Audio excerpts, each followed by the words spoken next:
Happy New Year, everybody. Joining us again here on Chicken Dinner is Adam Chernoff from Angle Sports. I thought you'd like the little confetti in the background. What do you think of that? There's confetti all over the joint. I'm into it. I missed the suit though, Sam. It's still looking real good, but the suit was awfully sharp every week last season. Well, I'm not wearing pants either. It's a much different outlook than it was at Okay, Destin. well, we can keep that Maybe away. some Yeah, no problem. slippers on. Maybe I'll throw the coat on every once in a while. Look, I'll tell you what. If you go 23-16 with NFL bets, I will wear whatever you want going forward. And that's what you finished last year, just outside the 60% mark. But I know you've got a lot of cool things going on at RAS, including a much longer show on Wednesdays this year. Well, it's certainly a lot longer early in the year when we have 16 games. I get rolling downhill. I can't stop talking. Went for 92 minutes this morning. So it was a long one for sure. One take off the top of the head and went for a long time. So I try to keep it an hour or less. We'll see how that goes. But yeah, over on the RAS Picks YouTube channel, weekly previews. We've got college football previews now on air. I'm doing the podcast every single morning on Apple and Spotify for the Simple Handicap. And of course, we have the service for NFL and college football at raspicks.com. So a lot of media, but a lot of fun that comes with it. So hopefully we do as well as last season. The Dolphins, unfortunately, in the final week kept me below the 60%, but we're all trying to keep pace with John Murray here this season again.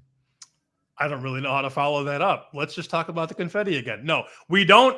Good news. Have to talk about the Patriots every week with no more tentacles from Nesson. So let's take this wherever you'd like to out of the gate. We'll get to your best bet, maybe best bets at the end of this very short video. But when you look at the market right now on a Wednesday, what jumps off? I would say just how frantic everything has been for the last 18 hours. And there's another service coming up in about an hour that's going to start releasing plays as well. And so like last week, there was almost nothing moving at all. The 49ers did a little bit because of all the player news that was going on.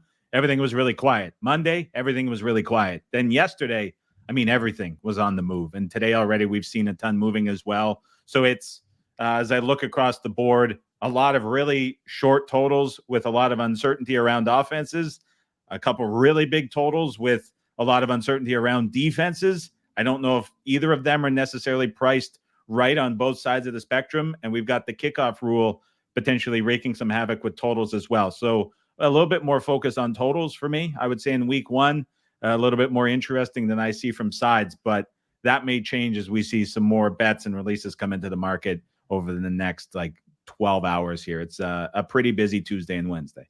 And then we get down to this game at the bottom of the board on Sunday. I'm going to pull this nice little graphic up right here.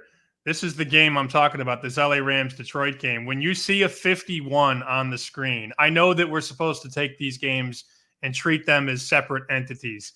But when I see 41, 41 and a half, 42, 43, 44 all over the board, and I see a 51 on this LA Rams and Detroit game in yellow on the bottom, that's them telling us shootout, is it not? When you see a total in the 50s now, they're telling us they're going to score. It is, and we saw the same total when these two teams met in the playoffs last season, and that's what this number closed in that game as well. So high total, it's justified. We saw last year that was a game that stayed under, but certainly played out much more like an over than it did an under. And this season, the Rams lose the most influential defensive player in the entire league, and Aaron Darnold. So what are we going to get for this team without Donald going forward? That's still a major question mark. And the Lions are going to be able to run the ball at will. So there's certainly justification for this over on both sides when you look at how these teams match up. But like you mentioned, it is a very big number, but I get why it's priced so high. Absolutely no pressure at all. Your first round of best bets, maybe best bet for the 2024 NFL season. Almost 60% last year. Where are you starting? Well, starting where we ended last year with this run of ugly overs. I'm sure you remember them well throughout November and December. We were playing some bad teams and some bad offenses over the total. I'll start with one of those again this week and go Giants Vikings over 41 as the best bet to begin the season. I love that Brian Daboll is taking back play calling duties for the Giants. He's saying the job's on the line. The pressure's on. It's on me to make it work.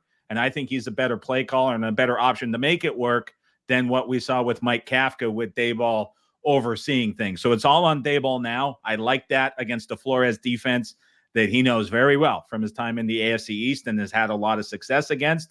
And on the other side, it's a very good play caller in Kevin O'Connell, who has some mobility at quarterback for the first time in Minnesota as they move on from Kirk Cousins to Sam Darnold, which will come in handy against this stacked Giants defensive line. But Sam, the Giants secondary is an absolute mess. And so there's certainly going to be opportunities for Jefferson. Now it sounds like Addison has a good chance of playing in this game too, which would be a nice bonus to this. But I think both offenses have success, and we'll go with an ugly over here to start the season at 41. Football is officially back. We're taking overs on bad teams, baby. Let's go. That's it.